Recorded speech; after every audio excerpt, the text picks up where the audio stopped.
Hello again from Elation Productions. Today, as usual, I have something a little bit different to show you.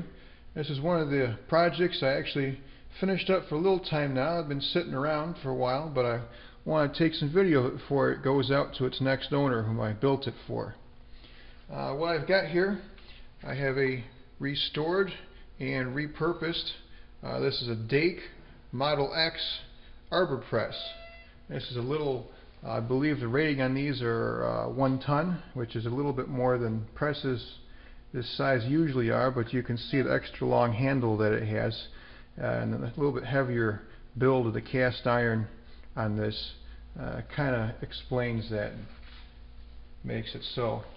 But anyways, as you can see here, I've got this arbor press, and starting off I did pretty much a full restoration job on the press itself. It was kind of a doggy, crusty looking thing, and I cleaned it all up and I actually powder coated it. And this is definitely to date the biggest part that I've done powder coating on. You got about 35 or 40 pounds of cast iron here, and I had to load it into my little toaster oven sideways with it on its back. It took quite a while for it to heat up, but as you can see, the job turned out pretty good on it. Pretty even coverage, and I'm satisfied with that. A lot of other stuff I powder coated on this too. You know, the nice brass nameplate I cleaned up, I polished up and gave it a clear powder coat over to protect it, keep it look nice for a while. What else? This here is powder coated. Pretty much everything is powder coated just for durability on this unit. Few little extras I added to the machine while I was fixing it up. I don't know if you can see here in between the body and the handle, I have some Teflon washers. I don't know if they're really necessary, but in my mind they help keep in oil. Say if you want to put a little bit of oil into these plugs here, and these plugs are also additions to it as well. All it had was just some holes in there where you could put a little bit of oil, but there was no cover in there. So I just took a nice little, some thumb screws, nylon thumb screws I had in hand, and I stuck those in there, try and make a few improvements to the unit as well.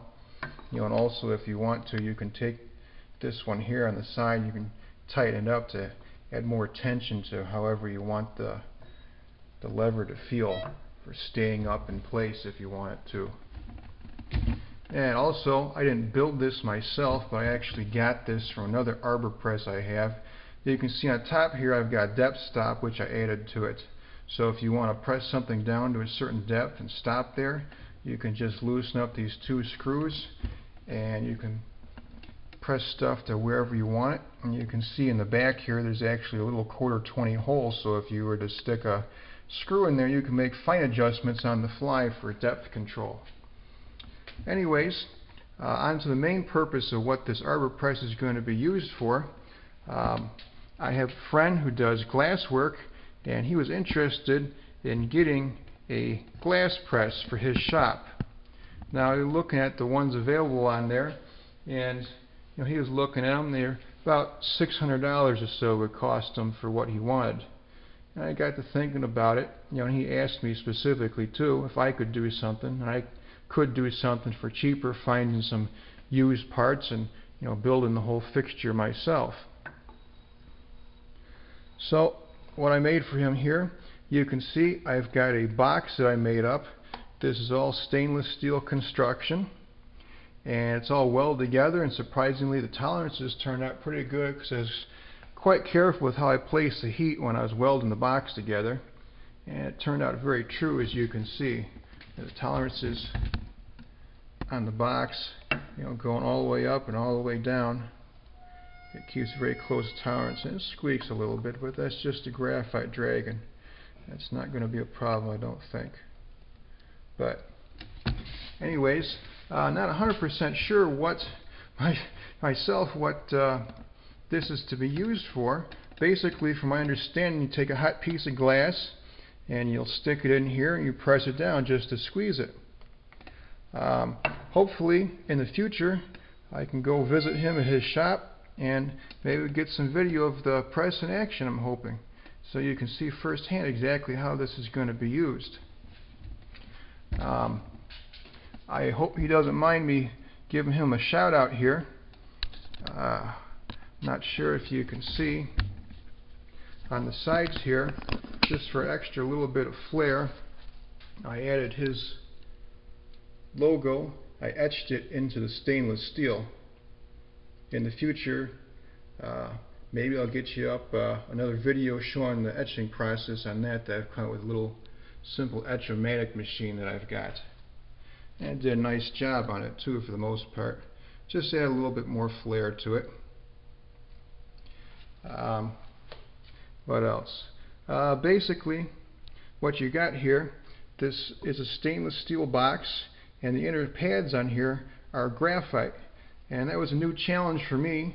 It actually wasn't too hard at all to work with the graphite, but I hadn't before, so there was a little bit of apprehension about starting in the first place.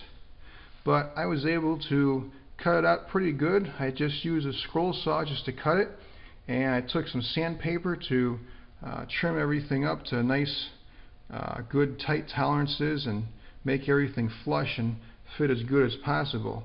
And also, as you can see from the screws on the outside, I had to drill and tap the graphite too, which was also even more nervous about, but that actually turned out pretty good. Just being careful not to go too hard at it, just having a fairly gentle hand, understanding that the graphite's pretty brittle and you need some, ideally some sharp tools to go at it.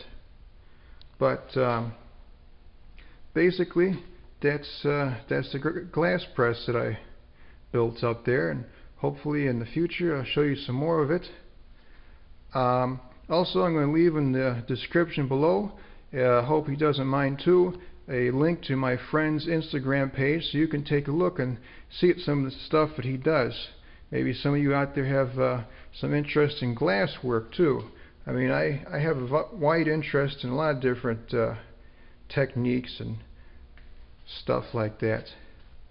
But anyways, that's it. Just wanted to show you before it gets sent out to my friend to be used finally, and hope you enjoyed watching this.